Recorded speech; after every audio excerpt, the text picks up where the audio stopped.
I think one of the very interesting part of the program is we are welcoming Ms. Shireen Bhan from the CNBC, a very distinguished lead discussant, and I hand over the event now to Shireen. Thank you.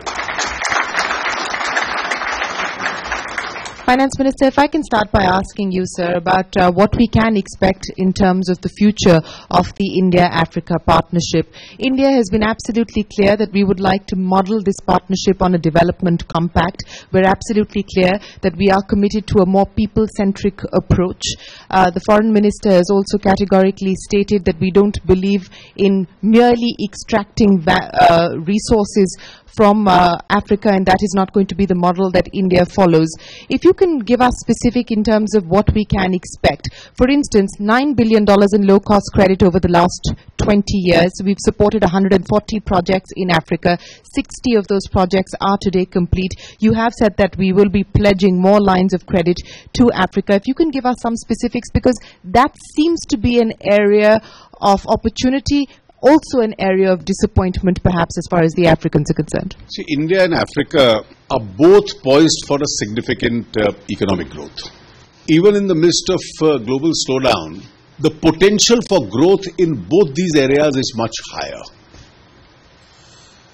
India, of course, is one of the fastest growing emerging economies in the world. Africa, because of its natural resources, and for the long distance it still has to cover, it certainly has a huge potential for growth, it has a huge potential for investment.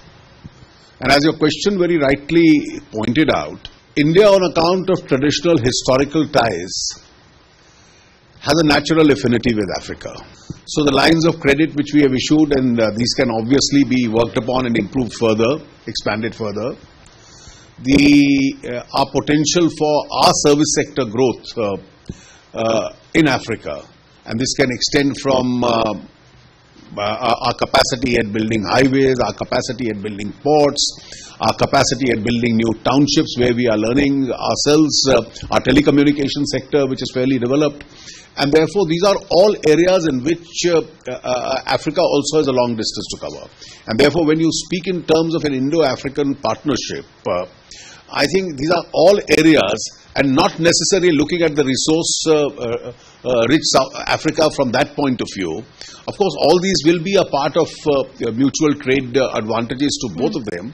But I think the very object of this engagement is to carry forward this cooperation, and also cooperation in nourishing the human resource there. Oftentimes, the comparison is made between how much the bilateral trade between China and Africa is and where India stands. At this point in time, while China is trying to move towards a domestic consumption economic model, it's also furthering its aspirations and pushing the cause of infrastructure diplomacy, if I could call it that. How critical is that going to be? Because you spoke about how one area of strategic importance is going to be capacity building, especially on the infrastructure side.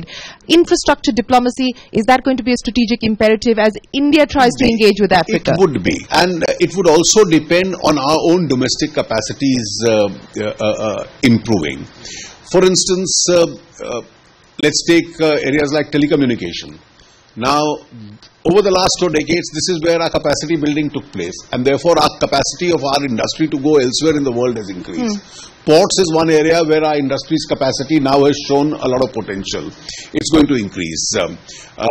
Renewable energy is one area where our own potential has increased, and therefore our industry is going to go outside and invest in those areas.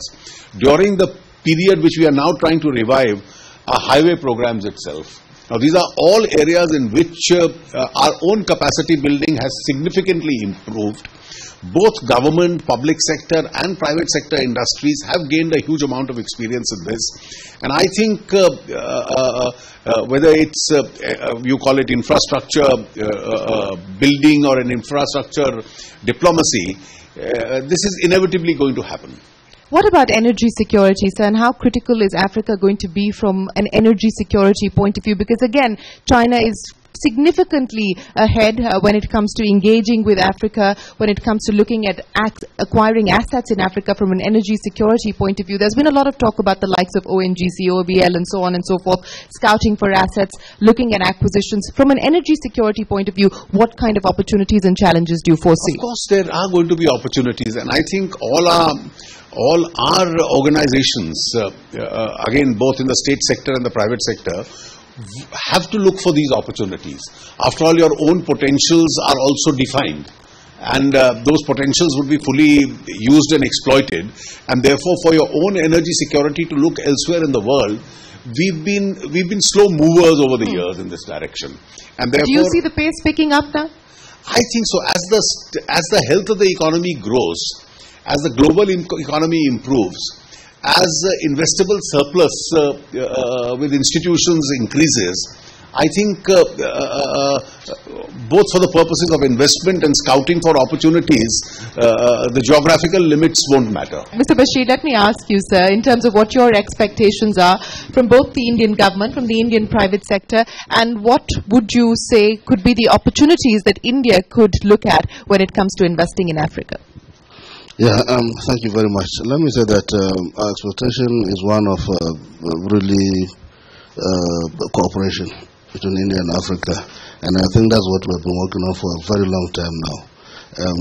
Personally, if you look at the West African sub-region, for instance, efforts have been made to develop this relation between India and Africa and West Africa, where I come from. And a lot of developments are going on today in Africa that are geared towards enhancing this cooperation. One, democracy. African countries are now becoming more democratic. 2 days ago, there was an election in Cote d'Ivoire, very peaceful. People went freely and voted, and now we're waiting for the outcome.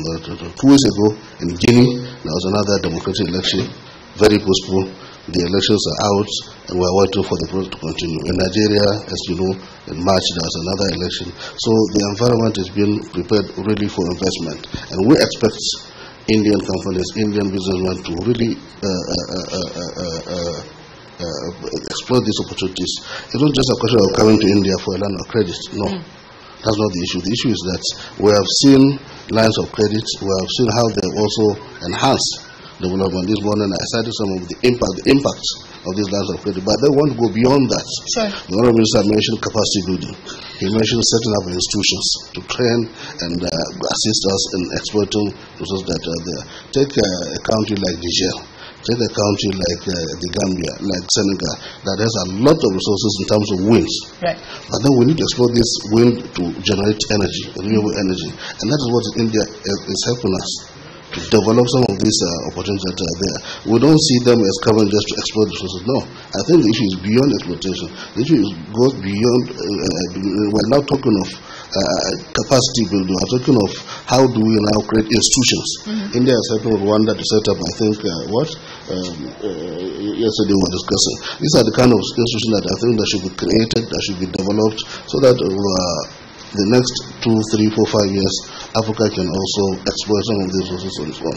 And the minister has just also mentioned something which is very, very important. India has opened up importation of African goods from 34 countries. You mentioned it. Yeah. So it shows also that there are opportunities for us here in India. Unfortunately, businessmen are not aware. So one is a situation whereby Indian companies can even go to African countries, produce some of these goods, and export them to India. Why not? Because the opportunities are there.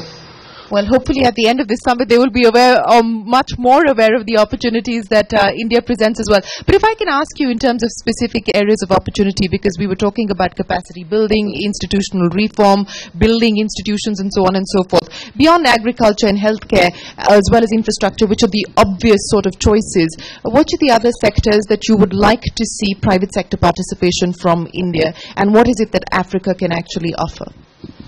Yeah, you see, I want to say emphasis on PPPs, because if you look at governments today, the resources are getting limited. So the only thing is to get the private sector and the private sector joining with African private sector on PPPs and African financial institutions to develop, like also the chairman said today, even in areas like health sectors. The health sector, for instance, until now people believe that it's a social sector. but we can develop PPPs in that sector. So these are the kind of opportunities that we think we can come together to develop in the interest of both India and Africa and India. Okay. Mr. Jaitley, let me give you the final word, sir. We've seen significant changes as far as this partnership is concerned. The forum itself now in its third year. This year, the largest contingent of African leaders in India engaging with our leaders and, of course, engaging with the private sector. What would be the outcomes that you would like to focus on at the end of this? What would be the specific objectives that you would like addressed at the end of this summit? At a diplomatic level, the government certainly is going to cooperate and advance that relationship. As far as the economic relationship is concerned, I think it's going to be trade and investment. And therefore, as we've already discussed in the course of the last 1 hour on all sides, this is one area because both Asia and in Asia, India in particular, has a huge growth potential. And Africa, of course, is the continent of the future with all its resources and a lot of distance to cover. And therefore, I think we can go as far as possible and literally plan long strides as far as Indo-African relationship is concerned. Mr. Jaitley, Mr. Bashir, Mr. Das, thank you very, very much for joining us here on the CNBC TV 18 special conversation on the future of trade and investment between India and Africa. Appreciate your time, sir. Thank you very much indeed. I hand it back to you, sir.